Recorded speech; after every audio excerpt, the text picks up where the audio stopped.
que é convidado aí pelo Cinep, a senhora está sempre disponível, né, para transmitir os seus conhecimentos para os nossos associados, né? O Cinep agradece, né? Vamos falar sobre o protocolo de acolhimento, porque nós estamos passando uma crise mundial, né? E uma situação muito difícil, nunca vivida. Às vezes se fala Exatamente. lá pela gripe espanhola, 1918, lá, mas essa é muito superior, né? E como nós trabalhamos em escola, trabalhamos com o ser humano, né? O nosso material é o ser humano. Então, a professora Jane vai falar um pouquinho como nós devemos proceder. Claro que, como o Diori falou, professora, nós temos aí, né, uma liminar impedindo de retornar no dia 5, mas estamos tomando todas as providências, né, porque isso é importante. Hoje, nossas crianças não aguentam mais ficar em casa. Nossa, não.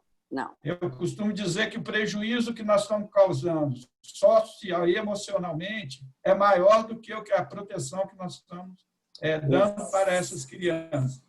Exatamente. E, bom, muito obrigada pelo convite, né, professor Moacir, a todos do Cinep, que eu tenho o maior carinho aí com vocês. E eu acredito que o que a gente está podendo fazer agora é construir essa ideia, né? Nós temos aí todos os protocolos de saúde nos orientando e tudo, mas, professor, você toca num ponto fundamental, que é de onde veio surgindo essa ideia do acolhimento, desde lá do início, né, que eu comecei a trabalhar com alguns inventários emocionais. Por quê? Porque é como o senhor falou, a gente está passando por uma transição aí que, na verdade, já estávamos passando, né? E ela só intensificou e tomou forma. E a grande questão que tem me preocupado muito é esse sofrimento psíquico que está sendo guardado, seja de gestores, pais, crianças e adolescentes, principalmente. Então, qual que foi a ideia? Diante de uma perspectiva de volta, porque eu acredito muito que nós voltaremos cedo ou tarde, né? Enfim, a qualquer momento, nós teremos que ter esse protocolo muito acordado entre a nossa equipe, entre a própria gestão da escola. Por quê? Porque eu trabalho com a ideia de que a gente estava numa grande rota, né? Pensar a rota aí como um planejamento de cada escola em 2020, e, de repente, a única coisa que a gente escutou ali foi que a gente teria que recalcular a rota, né? Então, o que eu tenho entendido? Eu tenho trabalhado com a ideia de um GPS na educação, né? Então, a gente tinha um planejamento, esse planejamento foi quebrado.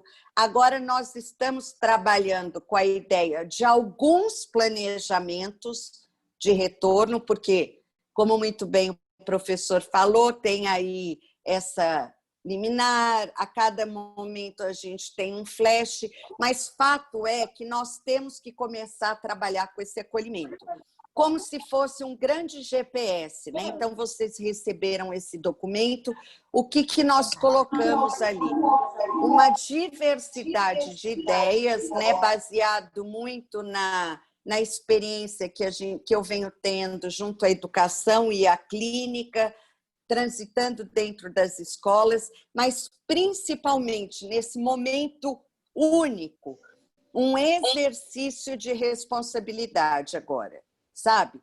Uma responsabilidade individual e coletiva. Então, a questão pedagógica, ela será muito a consequência de como nós estaremos lidando com as emoções, né? Com os sofrimentos, seja dos professores, seja da família, das crianças, dos jovens. Teremos aí, nos próximos, pelo menos 2 anos, algo jamais visto, né? Na questão emocional.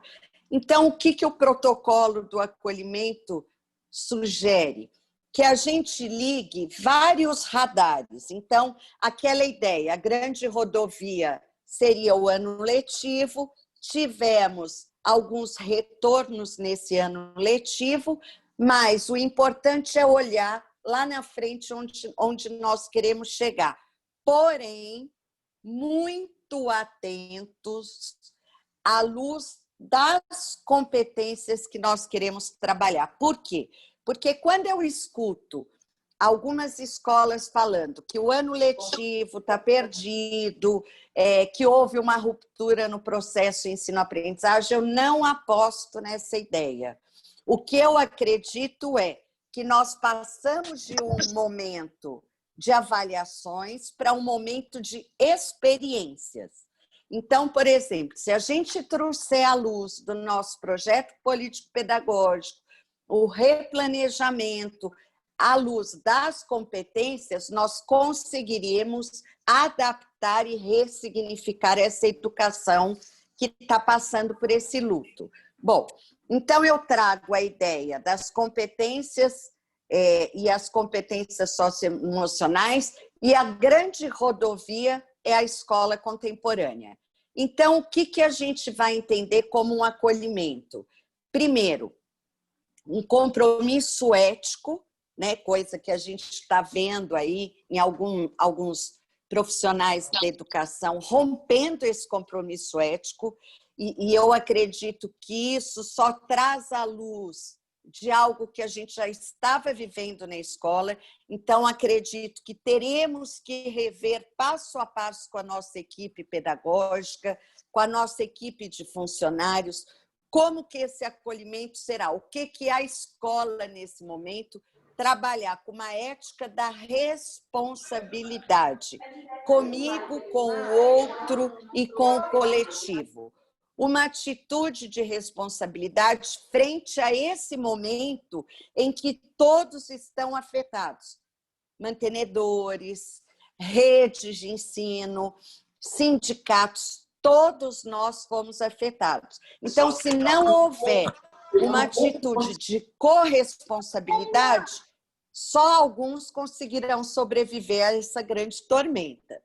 Então, é um envolvimento ético, afetivo, aonde a gente vai recalculando a rota educacional, administrativa também, né? Porque todo mundo sofreu um impacto econômico, emocional e psicológica, a partir de um grande evento chamado pandemia. Bom, como que eu pensei da gente desenhar esse protocolo? Tem lá nesse documento uma proposta de acolhimento aos educadores, né, como um GPS. Qual seria, lógico, a ideia de que as escolas façam as suas devidas adaptações.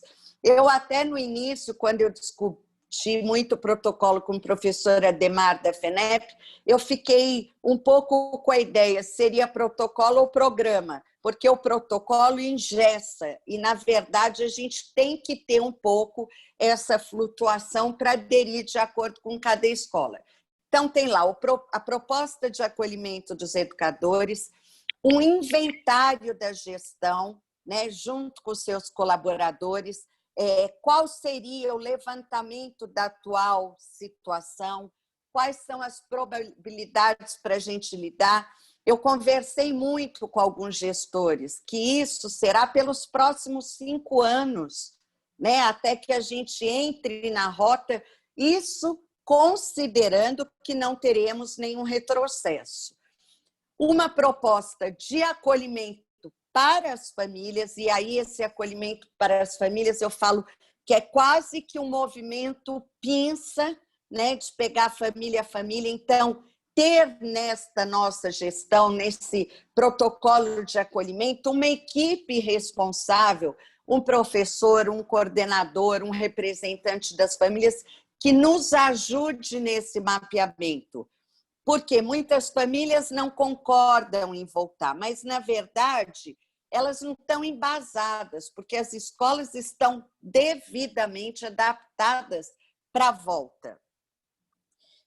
Uma proposta de acolhimento pedagógico aos estudantes. Então, nós fizemos uma série de ideias, inclusive de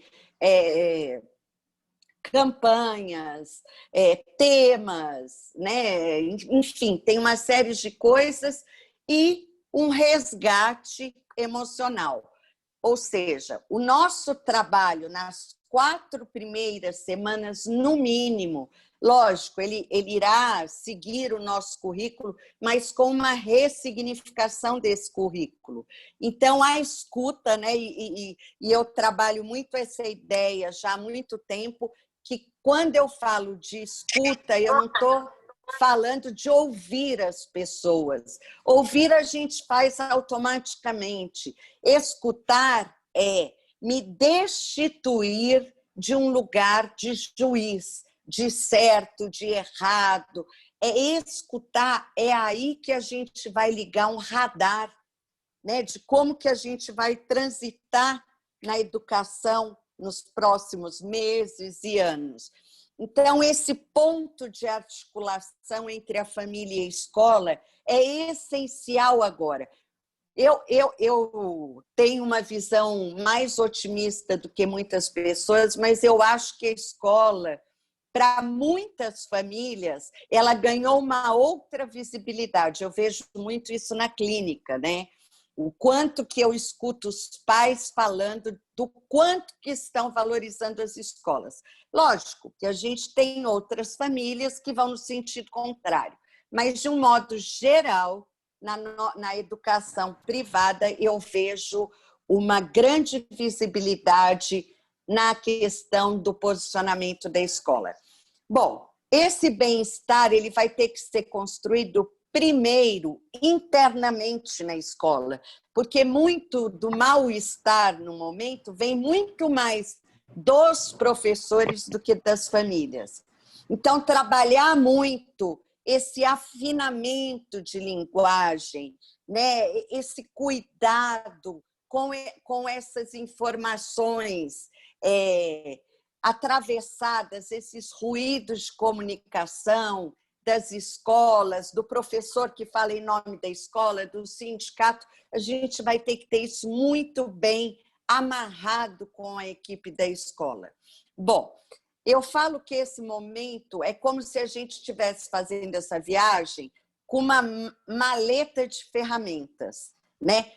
Porque quem virá para alguém falar, olha, faça isso que vai dar certo, é balela. Ninguém sabe, basta a gente olhar o cenário mundial.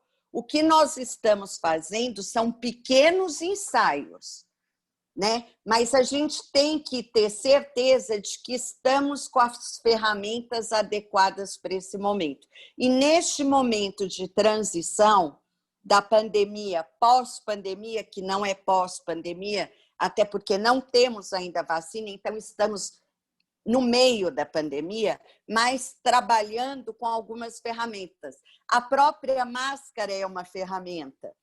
Então, o momento é de construir, como se a gente estivesse numa realidade virtual e eu construo mapas mentais, né? É o que a transhumanidade está fazendo, tentando nos mapear geneticamente através das tecnologias, a biologia, e nós, da educação, teremos que ter um passo à frente disso.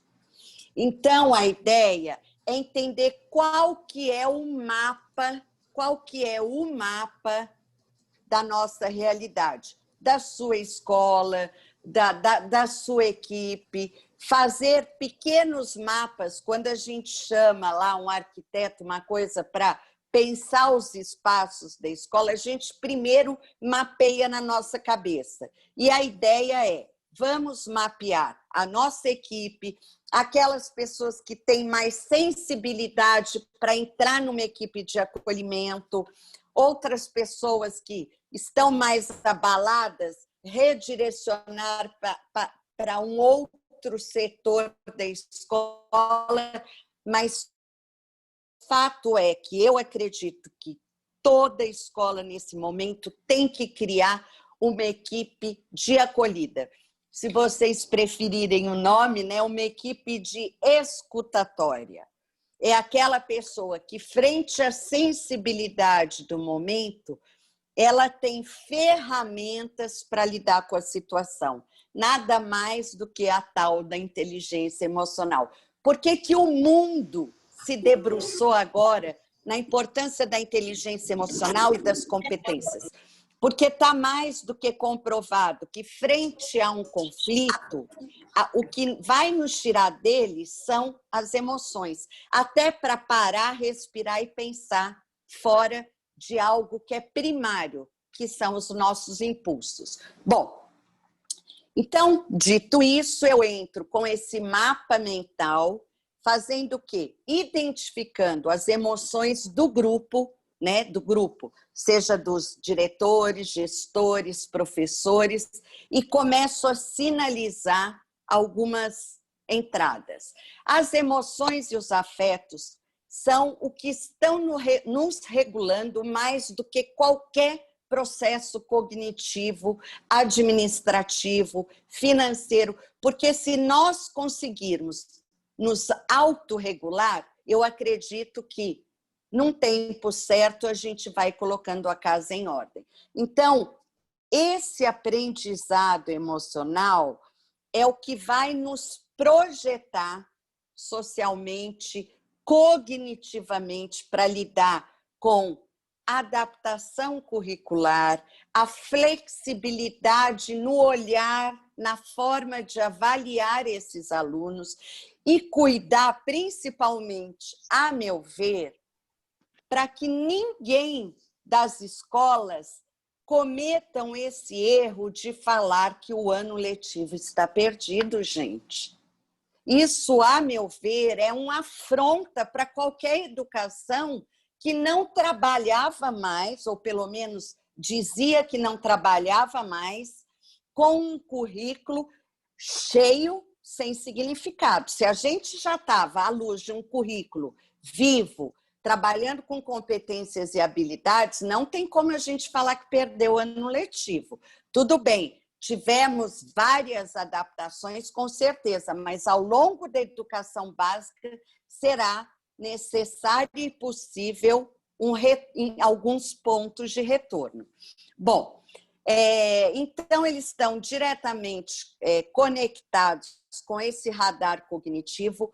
É sabido que crianças e jovens, na grande maioria, não se adaptaram ao ensino remoto, apesar de muitos até preferirem, mas a gente sabe que, numa questão cognitiva, é quase que humanamente impossível esse excesso de estímulos que eles estão recebendo e geralmente fazendo outras coisas.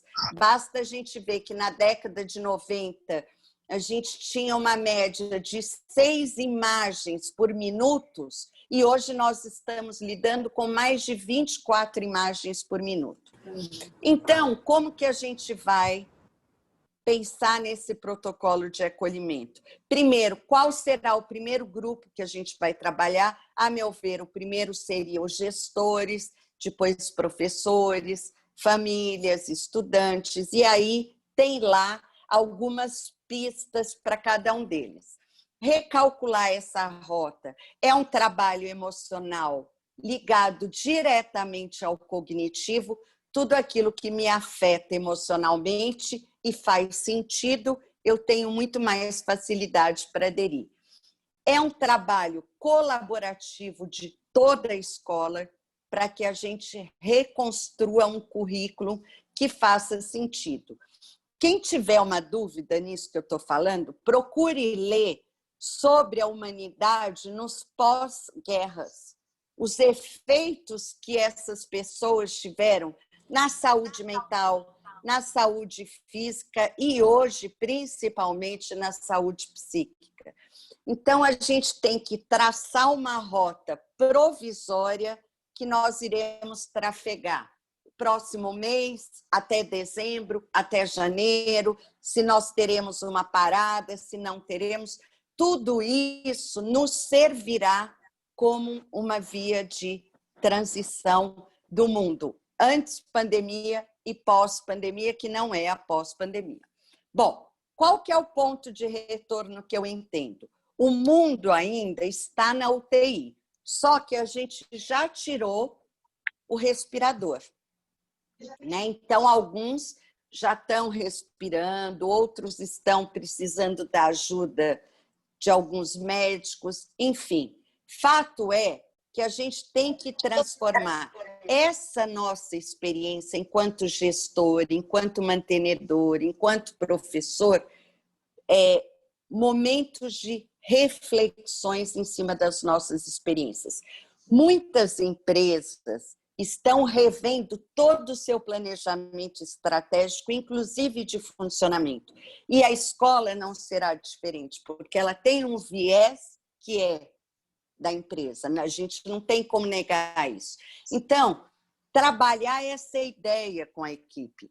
A equipe toda que trabalha na nossa escola, ela é tão corresponsável pelo funcionamento da escola como nós, né? Então, as devidas adaptações, partilhar os sentimentos, né? Quando a gente tem falado tanto da empatia, é convidar, por exemplo, quem trabalha lá na portaria a andar com o sapato do gestor, sabe? Então, a empatia, ela tem que sair do papel e tem que virar uma ação, né? Uma ação que nos coloque em movimento para pensarmos juntos.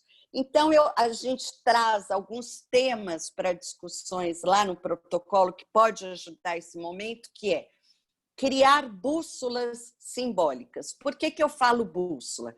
Porque se eu estou no meio de uma tormenta com o meu barco e, de repente, eu vejo uma equipe de marinheiros, qual o marinheiro que eu vou querer para minha embarcação? O marinheiro mais experiente, né? Então, eu coloco a bússola na mão desse marinheiro mais experiente e ele vai me direcionando para os próximos passos. Eu gosto muito de trabalhar com essa ideia, né? Então, eu coloco como temas para discussões, para fazer com a sua equipe, essas bússolas simbólicas, né? Quem irá nos direcionar? Criar campanhas, pequenas campanhas, agora, para ontem, que envolvam gestores, famílias, professores, né? Então, campanhas. A gente tem falado do novo normal, apesar de que eu morro de medo desse termo, porque eu acho que o que nós estamos realmente precisando é sair dessa normose, sabe? Essa patologia do normal. Não dá para falar em normal agora, dá para a gente falar em saudável, né? Quem está mais saudável e menos saudável. Então, campanhas que envolvam essa volta nas escolas, né? Campanhas que organize essas regras de convivência, fazer algumas despedidas. Eu tenho falado muito, isso está no centro do protocolo de acolhida. Quando voltarmos presencialmente, que a gente faça uma celebração, né, pela vida, uma celebração, porque nós estamos aqui, né, nesses 6, quase 7 meses, na luta, cada um da sua forma, mas estão aí. Então, a gente terá que fazer o luto também daquilo que nós perdemos. O grande problema da humanidade é não fazer os devidos lutos. Então, o acolhimento da saúde mental, emocional, até para que a gente possa sugerir futuros encaminhamentos para a área da saúde, né? Então, trabalhar, por exemplo, nessas campanhas, alguns temas da saúde mental, né? Alguns temas, trazer um infectologista, trazer uma pessoa que possa jogar luz sobre isso. O momento é novo para todo mundo. Olhar e escutar o mundo e a nossa realidade, no caso de vocês aí, do Espírito Santo, como se vocês estivessem fora. Sabe aquela coisa? Vocês estão como espectador de fora da escola. O que a pessoa que está fora da escola, como a família, gostaria de ouvir, gostaria de falar. Então, olhar com um olhar de transformação, né? E eu acho que quando a gente pensa nessa transição, eu gosto muito de pensar, apesar de já ter terminado, a primavera, né? Quer dizer, a gente tem muito a aprender nesse momento com a natureza, porque nós ficamos presos em casa 6 meses, os animais voltaram a andar pelas ruas. Então, tudo isso já nos sinaliza que nós estávamos fora de um equilíbrio. Então, trabalhar isso dentro do currículo será maravilhoso, né? Essa ideia de transformação, de aprendizagem, o meio ambiente, a terra, tudo isso é parte desses temas de discussões. Lembrar que o espaço físico hoje, ele é enigmático, né? Todos nós nos reinventamos no espaço virtual. Não quer dizer que substituiremos, não, mas quer dizer que agora, mais do que nunca, ele faz parte também das nossas metodologias. E ele não pode ser visto como algo ameaçador. Quais são os lutos que eu acredito que a escola terá que passar para poder se transformar passo a passo? Primeiro, aquela rotina que nós tínhamos, e é muito interessante porque eu não sou poliana, mas eu gosto de aprender com toda a situação. E a pandemia foi sinalizando para as escolas o quanto que a gente estava desconectado até da higiene necessária, né? Eu estava falando muito com pais essa semana. Quantas vezes as crianças chegavam da escola, passavam um dia com os seus uniformes, chegavam do transporte, já sentava e almoçava, não lavavam uma mão. Então, tudo isso terá que ser revisto. A escola não tem mais o controle do que está por vir. Aliás, ninguém mais tem. E isso é que abalou a nossa saúde mental e emocional. Porque, de alguma forma, nós tínhamos a sensação de que estávamos no controle. E, de repente, ficamos trancados 6 meses por causa de um vírus invisível e que ainda sabemos muito pouco a respeito dele. Então, despedir-se passo a passo de um currículo ainda baseado em passar de ano, vencer conteúdos ou passar no Enem. A inteligência intelectual, hoje, mais do que nunca, ela está atrelada à inteligência emocional e à inteligência espiritual, que não tem nada a ver com a religião, mas tem a ver com o sentido de vida, o sentido da sua escola, o sentido de fazer você levantar todos os dias e ir trabalhar. É o que eles falam da inteligência espiritual, alguns falam da inteligência onírica. Fato é que é a inteligência que nos coloca em movimento, tá? Então, a avaliação, que muitas escolas têm falado, mais do que nunca, não é momento de falar disso, e sim de acolhimento. Quando a gente abre o espaço para que as pessoas falem de suas experiências, e desde que a gente trabalhe a nossa equipe para escutar, a avaliação virá como consequência desse momento. Então, escutar neste momento é muito mais importante do que avaliar e classificar. Isso é como se a gente estivesse numa grande rodovia, volto nesse ponto. Para a gente saber aonde nós chegamos, é só lá no final do processo. Não é o momento agora. Então, trabalhar com isso é trabalhar com a sensibilidade. Colher aquele acolhimento que nós já dávamos antes mesmo da pandemia. O que eu mais tenho escutado das famílias que eu tenho trabalhado, às vezes em webinar, às vezes no consultório, às vezes em lives, é que O vínculo afetivo é que tem feito toda a diferença da educação.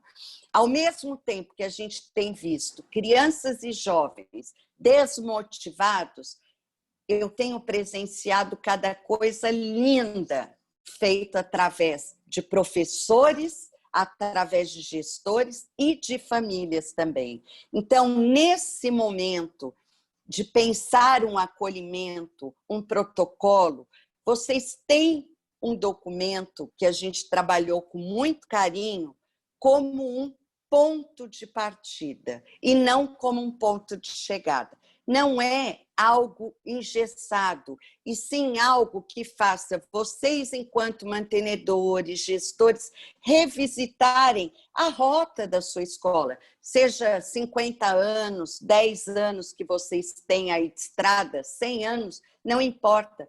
Façam um mapa, tentem trabalhar a ideia de um mapa mental dessa vida útil da sua escola.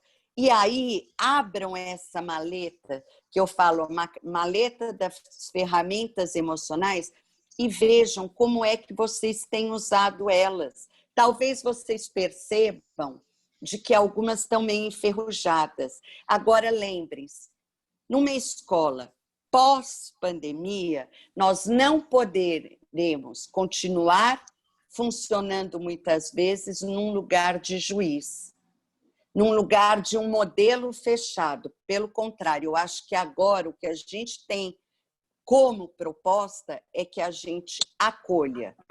Todos nós estamos precisando ser acolhidos. Estejamos errados, escolhemos o partido errado, escolhemos o time de futebol errado, não importa. Acolham, né, naquele processo de acolhimento, e aos poucos a gente vai pontuando. E aí essa mensagem que eu quero deixar para vocês, que é o efeito, né, dessa ideia de pandemia, que eu acredito assim, o sofrimento, gostem ou não gostem, ele é pedagógico. O sofrimento, a gente tem sempre dois caminhos. Ou a gente transforma ele em amor, e do amor ninguém foge, ou a gente transforma ele em dor. E aí todo mundo é culpado pelas minhas dores.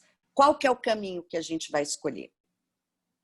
Né? Nessa grande viagem em que nós ligamos o GPS para recalcular o ano letivo, a rota da escola, é preciso que a gente lembre qual a rota alternativa. Nós não estamos falando de uma rota ideal, e sim de uma rota alternativa. Então, eu queria fechar essa minha fala e a gente pode dar aí uns 10 minutos para se alguém quiser trazer uma colocação, que eu jamais imaginei que abraçar era tão importante. Não sabia mais o valor do tempo e principalmente o da permanência. Quem dirá a transitoriedade da vida? Nunca chorei tanto por pessoas que não conheci. Nunca me vi tão comovida e sensibilizada. O que mudou aqui dentro, ainda não sei dizer. Mas uma coisa eu sei, não adianta insistirmos em uma educação que continua educando a cabeça e ignorando o coração. Isso é um trabalho que eu construí ao longo da minha vida e que nesta pandemia eu só estou revendo. Então, o convite desse protocolo de acolhida é que todos juntos, enquanto um sindicato, enquanto um grupo de gestores, possamos colocar a nossa inteligência emocional, a nossa inteligência cognitiva e a nossa inteligência espiritual para debatermos. Não levando em conta que um está certo e os outros errados, e sim exercitando a empatia, tentando olhar de fora da situação com um ponto de vista do outro. Esse momento é a única coisa que a gente pode oferecer. Os frutos não colheremos tão cedo, mas fato é que a primavera está aí, a gente está jogando, né? Muitas escolas estão conseguindo sobreviver, mas estão em campo ainda. Então, o que eu acredito é que a gente, através desse protocolo de acolhimento, a gente faça um inventário de cada instituição, desde a questão física até a questão lá da educação infantil e da creche. Fazer um inventário, levantar tudo que a gente tem. E aí, passo a passo, o que fica, o que sai, o que tem que ser revisto, quais as metodologias mais adequadas, quais os replanejamentos que trabalharemos, e tudo é a única coisa que eu tenho certeza. Educar no século XXI, pós-pandemia, é um contrato de risco. Mas todos nós que estamos dentro da educação sabemos que a educação é uma aposta nos novos sujeitos que estão chegando. Então, que todos juntos, né, nesse sindicato, possam dar as mãos e fazer esse contrato de risco juntos, um nos apoiando, o outro nos apoiando, o outro não. Então, o que eu tenho para dizer para vocês é: do amor ninguém foge. E se nós estivermos unidos numa grande rede, que é o sindicato, que são os gestores, as pessoas que acreditam nas novas gerações, tenham certeza que nós sairemos e nos próximos anos olharemos para trás e ainda vamos falar: não é possível que a gente vivia ali. Leiam a metáfora do Platão na caverna. É isso que eu tenho, de uma forma humilde e afetiva, para compartilhar com vocês. Obrigada. Obrigado. Do amor ninguém foge. Obrigado, professora Jane, pelos seus ensinamentos. Mas eu estou vendo que tem aqui na nossa sala a Ana Rita. Ela é psicóloga, das primeiras psicólogas do Espírito Santo, e criou uma escola que fez 60 anos o ano passado, que é a Escola Monteiro. Eu, se possível, gostaria que ela falasse alguma coisa para nós. Nossa, vou adorar. É de Belo Horizonte, viu, Jane? É de Belo Horizonte. Sério? Olha, que prazer. Professora Ana Rita, abre seu microfone para nós. Olá, me pegaram de surpresa, hein, Moacir? Olá, professora, querida. Um prazer conhecê-la, Jane. Prazer. Eu sou Ana Rita, já no fim de carreira, 53 anos de escola, mas deixando frutos aí, meus filhos, que agora eu tomo conta. E ano passado, em 19, a gente conseguiu fazer os 50 anos. Eu falei, gente, eu fui privilegiada, porque antes da pandemia, a gente fez essa festa, né? E a gente fez esse retrospecto que você está falando. A gente conseguiu construir uma história da linha do tempo da escola.